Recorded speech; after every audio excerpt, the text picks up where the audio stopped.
ஒரு வனக்கிராமத்தில் விஷ்ணு என்பவன் வசித்தான். அவன் மிகவும் பதற்றமானவன். எந்த வேலையும் உடனே முடிந்து விட வேண்டும் என்று எப்போதும் அவசரப்படுவான். ஒரு நாள் கிராமத்தை சேர்ந்த ஒரு பெரிய மாமா கூறினார், விஷ்ணு, இந்த காட்டுக்குள் ஒரு மந்திர மரம் இருக்கிறது. அது உனக்கு விரும்பிய பரிசை தரும். ஆனால் அதற்காக நீ 30 நாட்கள் அதனடியில் பொறுமையாக காத்திருக்க வேண்டும். விஷ்ணு உடனே போய் அந்த மரத்தை கண்டான். முதல் நாளில் தான் காத்திருந்தான். 2 நாட்களில் களைப்பாகி விட்டான். 3ஆம் நாளில் சண்டை போட்டான். என் பரிசு இன்னும் வரவில்லை. வாரம் கழிந்ததும் அவன் சோர்ந்து போனான். இதெல்லாம் பொய்யாக இருக்கலாம் என்று எண்ணி விடுபோக நினைத்தான். ஆனால் அந்த மாமாவின் வார்த்தை அவன் மனதில் மறைந்தபடியே இருந்தது.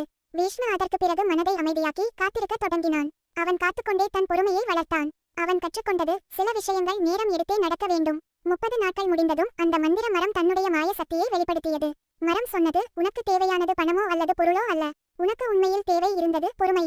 விஷ்ணு சிரித்தான். ஆமாம், இதுதான் எனக்கு தேவை. அந்த நாள் முதல் விஷ்ணு பொறுமையான, அறிவுள்ள மனிதராக மாறினான். அவன் வாழ்க்கையில் எல்லாமே நிதானமாக நலமாக நடக்கத் தொடங்கியது. இது போன்ற கதைகளை தொடர்ந்து பார்க்க நமது சேனலை சப்ஸ்கிரைப் செய்து கொள்ளுங்கள்.